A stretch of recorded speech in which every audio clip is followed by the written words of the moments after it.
Je m'appelle Jonathan Bertin, je suis photographe. J'ai 26 ans, j'ai réalisé un BTS photographie à la sortie du bac. Et c'est ça qui m'a un peu mis dans le bain de l'image. Et au début, je savais pas trop ce que je voulais faire.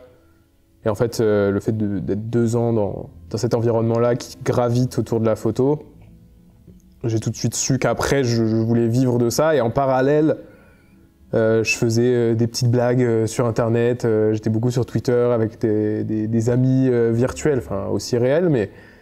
Et ça m'a un peu... J'ai un peu eu 2 déclenchements au même moment de cette passion de partager des choses avec des gens sur Internet et cette autre passion de l'image. Et je pense qu'au bout d'un moment, j'ai associé les deux. Et après, ça a fait que on commence à partager ses premières photos, ses premiers voyages. Et de fil en aiguille, tu crées une communauté. Au début, je n'étais pas autant passionné par la photographie. Je pense que j'avais plus des aspirations de voyage qui me faisaient rêver. Et avec le temps, je me suis rendu compte qu'en fait, ce qui m'animait vraiment, c'était la photographie et que le voyage, c'était plus un prétexte pour créer de l'image. Pourquoi faire de la photographie? Marquer son temps, immortaliser les choses. Et le fait d'avoir des témoignages du temps, de comment ça se passait à telle époque, à tel endroit, un peu le côté historique, quoi. Même si je considère pas que je fais de la photo historique, mais c'est juste comment le monde, je le vois aujourd'hui. C'est intéressant parce que quand aujourd'hui je vois des gens qui l'ont fait bien avant, je suis en mode mais c'est tellement beau. C'est comme si on gardait un peu, certes c'est la vision de quelqu'un, mais c'est le plus beau à son sens, à travers son regard de cette époque. Et moi ça me touche trop et je me dis mais waouh, j'aimerais trop qu'un jour, j'ai fait un ouvrage ou que mes photos soient quelque part et que quelqu'un les trouve et que ça le fasse voyager, pas seulement dans notre époque, mais dans le temps en fait. Je trouve ça trop beau. En fait, faire voyager dans le temps, c'est stylé. C'est pas la raison principale pour laquelle je fais de la photo, mais je trouve qu'il y a une espèce de magie de documenter notre époque à travers un prisme spécial qui est le tien. Et ça me touche beaucoup. Après, je pense que moi, je donne du sens à ma vie à travers la photographie parce que je pense que j'ai toujours été quelqu'un d'assez artistique, mais genre je suis pas manuel, je suis nul avec mes mains, tu me demandes de dessiner, les bonhommes bâtons, c'est parfait, tu vois. C'est mon niveau. Et par contre, la photo, c'est pas qu'il y a juste à appuyer sur un bouton, mais tout est devant nous en fait. C'est juste à nous de prélever exactement ce qu'on veut, de la façon qu'on veut. Et il y a un côté plus observateur peut-être que créateur, même si on crée, mais le terrain de jeu, il est là. C'est juste toi, qu'est-ce que tu vas créer à partir de ce terrain de jeu? Alors que là, en général, dans les autres arts, à part peut-être la vidéo, le cinéma, tu pars de la page blanche, quoi. Et c'est pas pareil. Je suis un peu frustré des fois de pas partir de la page blanche. Après, il y a des photographes de studio qui partent de la page blanche, donc bref. C'est un moyen de s'exprimer. Mais c'est quelque chose qui me fait me sentir bien, tu vois. D'arriver à être heureux en voyant des choses dans la rue et en photographiant des choses dans la rue. Juste se contenter de ce qu'il y a autour de soi et c'est accessible en fait, c'est quelque chose qui est accessible. Et si t'es heureux, si tu te rends heureux avec quelque chose qui est à portée de main, t'as pas besoin de payer pour voir le monde qui est dehors, quoi. C'est gratuit. Et juste ça, c'est une source de bonheur. Donc ouais, je sais pas si c'est une thérapie, mais moi, ça me procure des émotions qui sont essentielles à ma vie et à mon existence. Donc, pourquoi faire de la photographie? Parce que c'est vital. Non, je sais pas. Et puis après, il y a tout le côté, au-delà de faire de la photographie, il y a tout le côté partage avec les gens, en fait. Quand j'ai commencé, la vulgarisation de la photographie sur Internet, c'était très limité. Il y avait plein de photographes qui créaient des trucs trop beaux, mais il n'y avait pas on savait pas ce qui se passait derrière, on voyait juste les images. Du coup, on était en mode, ah, trop beau. On s'arrêtait là, où on essayait de comprendre l'image, d'analyser l'image, mais tout ce qu'il y avait derrière, on savait pas. Et moi, du coup, dès que j'ai commencé à vraiment partager tout ça, je me suis dit, mais en fait, je vais partager tout ce qui est derrière et tout ce que j'aurais aimé connaître à mes débuts pour qu'il y ait plein de petits jeunes comme moi qui comprennent ce qui se passe derrière, que ça les inspire et que ça leur donne peut-être envie de se lancer. Moi, je pense que si j'avais eu des gens comme ça quand j'ai débuté, ça m'aurait trop donné de l'inspiration et de la motivation pour faire plein de trucs. Donc l'idée, c'est un peu de partager les connaissances et l'amour pour l'image aussi.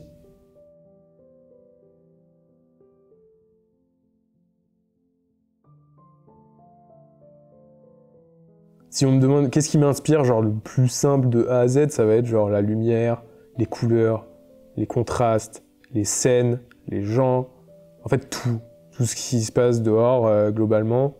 Comment les gens se déplacent, c'est un peu des environnements, t'as un environnement qui est fixe avec des choses et t'as des silhouettes qui se déplacent et c'est l'interaction de toutes ces choses qui vont faire ta photographie, c'est ça qui est inspirant en fait, c'est les autres qui sont inspirants et tout ce qu'il y a dans notre monde quoi, c'est la base parce que c'est ce que tu photographies donc ça veut dire ce qui t'inspire. Il y a souvent des gens qui me demandent sur internet tu demandes pas aux gens quand tu les photographies je dis bah non, et puis même s'ils venaient, c'est déjà arrivé, hein, et qu'il y a des gens qui viennent te voir et qui font vous me prenez en photo et tout. Je dis bah ouais, vous êtes beau, j'aime trop là, comme vous êtes habillé, ça, je sais pas, quelqu'un qui a une cravate, ou qui peut avoir un chapeau ou un beau manteau, ou je sais pas, en fait c'est pour ça que je photographie, c'est parce que je trouve ça beau, donc en fait à partir du moment où tu pars de ce principe-là, tu veux pas de mal aux gens, ou tu veux pas les mettre en porte-à-faux, ou vraiment les mettre dans des situations où ils sont pas mis en avant. Là, l'idée, c'est de rendre hommage à tout ça. Il y a pas longtemps, j'ai fait une photo d'un lobe d'oreille d'un mec. Genre, ça n'a aucun sens. Tu m'aurais dit ça il y a 5 ans, je disais, me faire héros, c'est une photo d'oreille. Aujourd'hui, je suis en mode, putain, l'oreille. Et c'est une oreille, quoi. On s'en fout, c'est un truc dans le commun des mortels, une oreille, tu vas jamais t'arrêter sur l'oreille de quelqu'un. Alors que là, moi, j'ai vu une oreille, j'étais en mode, putain. Lourd le lobe. Donc je sais pas, tout m'inspire en fait, même si je suis plus inspiré par les couleurs.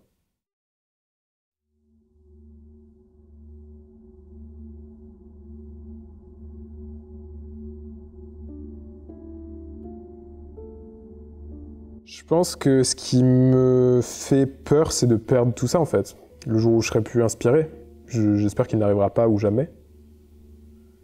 Et où peut-être j'ai vu ça chez certains photographes, des fois des gens qui partent tellement loin dans leurs pensées ou leurs inspirations qu'ils créent des choses où tu n'arrives même plus à...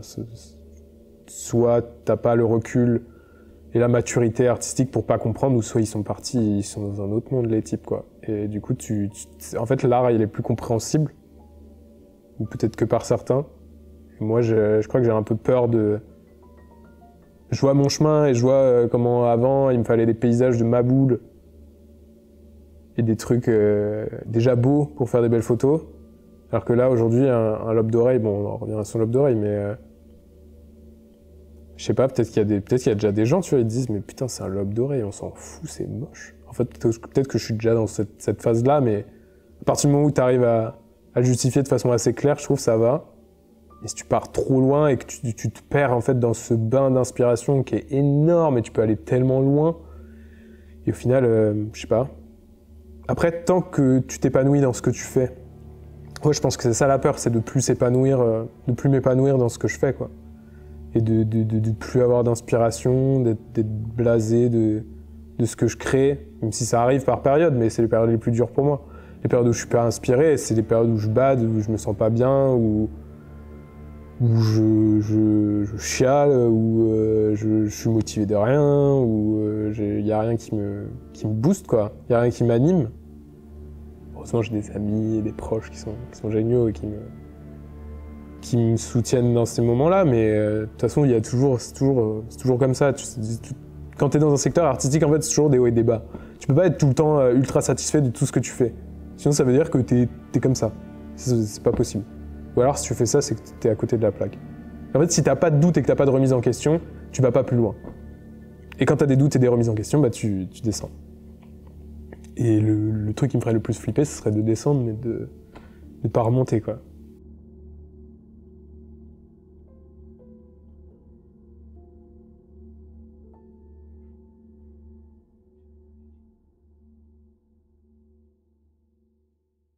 Ce qui me fait peur aussi, je pense, ce serait de perdre un peu tout ce côté échange interactif avec autant de passionnés où moi ça me motive, je pense que ça motive des gens et ça crée une espèce d'énergie qui est super forte et quand tu le vois dans la vraie vie, moi ça m'émeut trop et ça me donne tellement d'énergie, c'est tellement surtout là avec le Covid, ce qu'on vient de traverser et tout, quand tu vois les gens réels, la force, se sentir soutenu et tout, ça c'est pas, je sais pas si c'est vital, mais c'est fort et c'est intense et ça te donne envie de faire des vidéos, de partager les coulisses, d'aller rencontrer d'autres gens, partager tes inspirations, de donner un max en fait.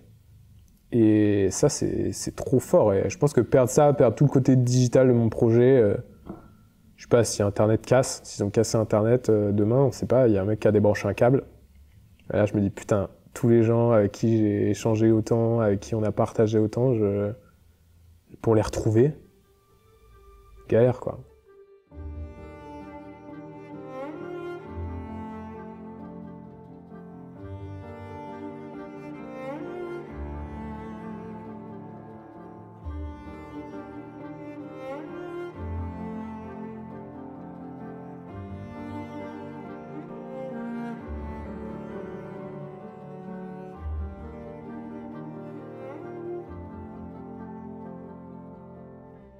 Je me dis, peut-être que en faisant de la photographie, je passe à côté de ma vie.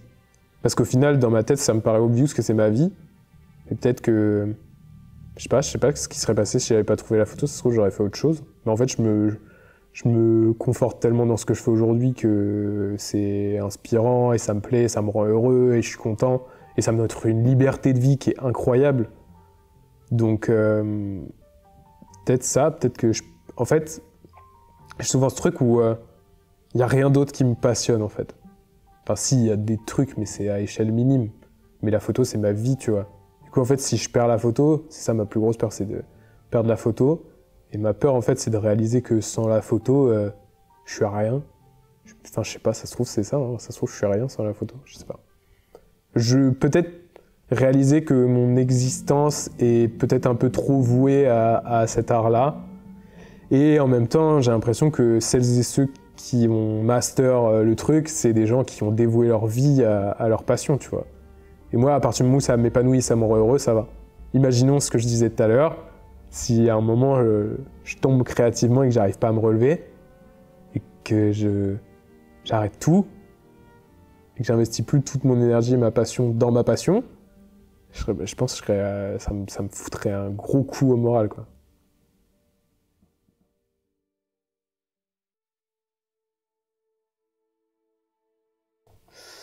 Est-ce que je suis heureux? Globalement, oui. En ce moment, c'est intense. Et j'ai des gros downs. Parce que ça fait longtemps que je travaille sur un projet qui me prend corps et âme. Et c'est un peu la première fois que je vais marquer mon existence photographique sur un objet réel.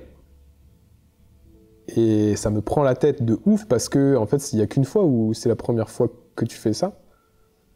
Et mentalement, c'est super impactant et super oppressant.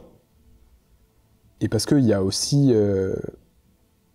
c'est une peur dont j'ai pas parlé avant, mais le fait de venir d'Internet, d'être digital, d'avoir grandi avec ces outils-là, j'ai l'impression que ça me met un obstacle dans ma légitimité artistique. Parce que les photographes d'avant, c'était que leurs images et juste leurs images. Et moi, le fait que je fasse... le Google en story, ou le fait que je raconte un peu ma vie et que je partage un peu les coulisses de toute ma photographie, eh ben, ça fait quelque chose de plus accessible et j'ai l'impression que l'art, en général, faut avoir ce côté un peu mystérieux, inaccessible, que moi, j'ai pas spécialement. Et je sais pas, j'ai l'impression que vu que ça change, les codes changent et le monde évolue, mais les gens qui ont fondé la photographie, qui ont fait la photographie telle qu'elle est aujourd'hui, ou qui sont en haut de cette pyramide artistique, et ben peut-être que le fait d'arriver d'Internet, de raconter des blagues, de rendre le truc fun et de vulgariser un peu la photographie, peut-être que ça peut être un truc pour mon image qui va me porter préjudice. Après, au final, je m'en fous parce qu'on est tellement de passionnés, on est tellement réunis et je sais pas, j'ai envie de créer une nouvelle nouvelle vague de photographie, et peut-être que ce monde-là, il sera révolu, ou peut-être qu'il perdurera, je sais pas, mais j'ai peur de jamais être accepté en tant qu'auteur. Ça va, globalement, je suis heureux, mais des fois, il y a tellement de choses à se préoccuper que ta santé mentale, elle peut être affectée, comme elle l'est en ce moment.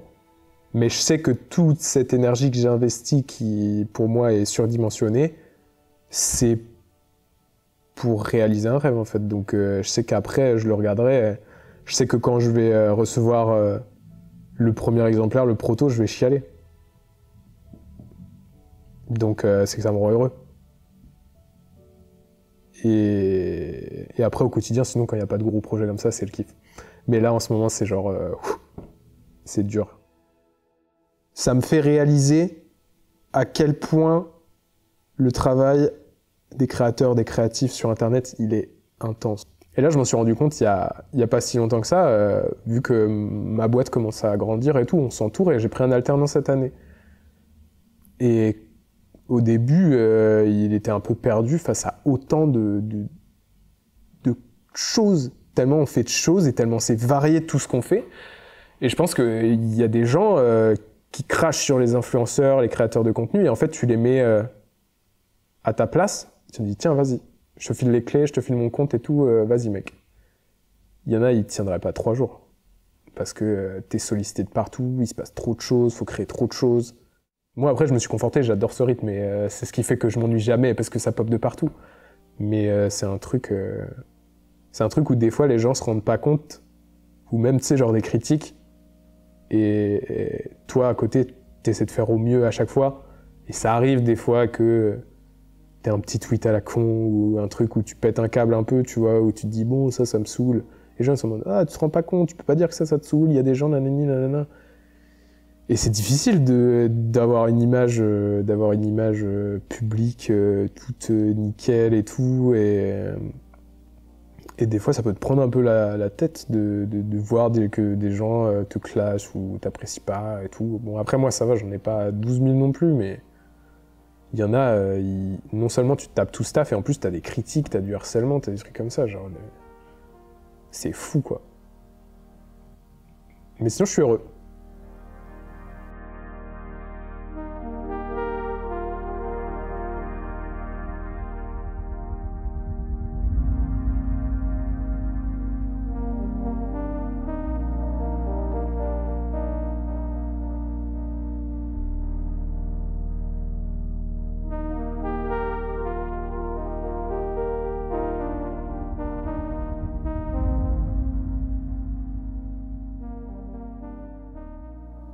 Mes projets, il y en a un gros là, donc celui dont je parlais tout à l'heure, c'est savoir mon premier livre, qui n'est pas non seulement un premier livre, mais une série de livres, premier opus, s'appelle Quête, sur New York. Et en gros, quête, c'est ma quête de sens dans ce que je crée et comment j'interagis visuellement avec tout ce qui m'entoure. Et l'idée, c'est qu'à chaque fois, quête 1, c'est New York, et quête 2, ça sera... Je sais pas, moi. Ça se trouve, ça sera une ville de France, ça sera l'Espagne, ça sera l'autre bout de la planète, ça sera... je sais pas. C'est juste mettre un point d'instant T dans mon parcours et de me dire, voilà, 2022, New York, c'est comme ça que je le vois. Est-ce que c'est comme ça qu'il est? Je sais pas. En tout cas, c'est comme ça que je le vois. Et ça me permet de marquer mon temps, comme on parlait auparavant. Et à côté de ça, c'est mon repère à moi dans le temps. Et je pense qu'aujourd'hui, je me sens légitime. Et j'ai un vrai truc entre les mains. Quand j'ai vu mes images de New York, je me suis dit, mais j'ai envie de créer quelque chose à partir de tout ça. Et du coup, c'est mon premier livre et première expo. Et réunir les gens. Parce que quand tu rencontres les passionnés, que tout le monde échange et tout, ça crée tellement d'énergie, c'est tellement de bienveillance, d'échange et tout, c'est trop de force, trop d'énergie. Et ça, c'est le premier projet, c'est mon projet à moi. Mais après, j'aimerais bien que toute cette communauté, cet échange avec les gens, ça prenne plus d'ampleur et que, je sais pas moi, fonder un collectif de photographes, et créer, et partager tout ce que je partage moi, mais à plusieurs, et faire quelque chose de plus grand. Et ce qui est ouf, c'est qu'avec la force que te donnent les gens dans ton projet, t'as l'impression qu'il n'y a plus de limites, en fait, et que tu pourrais faire tout et n'importe quoi. Et je sais pas, je me dis, peut-être dans 10 ans, on fait le nouveau Magnum, quoi. Avec plein de photographes talentueux, talentueuses, et un média, et je sais pas, mais il y a tellement de choses à faire avec Internet aujourd'hui. Et le monde de la photo, il est en train d'évoluer de ouf. Avec tout ce qu'on voit sur les réseaux sociaux, tout le monde se perd dans la technique, dans des trucs, et tu sens que les gens, ils en ont un peu marre, et qu'ils ont envie d'être inspirés, de voir d'autres choses. Du coup, je me dis qu'il y a un truc à faire. Je sais pas quelle forme ça prendra, mais moi, j'ai trop envie d'essayer de faire un collectif, une entité, mais ça, c'est... Il y a le time.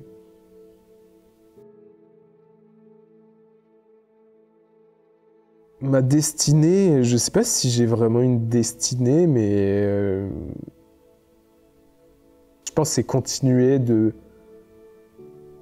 pousser mon amour pour la photographie à toutes les échelles, que ce soit pour moi dans mon projet ou que ce soit pour les autres, pour que tout le monde puisse découvrir et s'y intéresser. Et je me dis que si tout le monde voyait le monde avec plaisir, comme quand je sors dans la rue, bah, tout le monde serait plus heureux en fait. Et c'est peut-être ça, je sais pas. En fait, ça t'éloigne un peu de ce quotidien oppressant et de cette société où il y a plein de choses qui vont mal. Je sais pas si on la fuit, mais en tous les cas, on la voit autrement et ça fait du bien et ça détend, quoi. Donc c'est un peu c'est encore une fois, c'est que tout le monde venait dans notre thérapie secte photographique.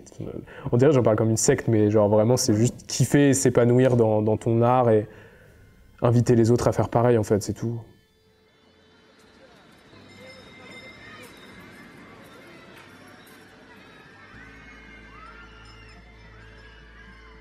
C'était Jonathan Bertin. Merci Malcolm pour cette invitation et ce contenu de qualité. Et hâte de voir les prochaines destinées. À vous les studios.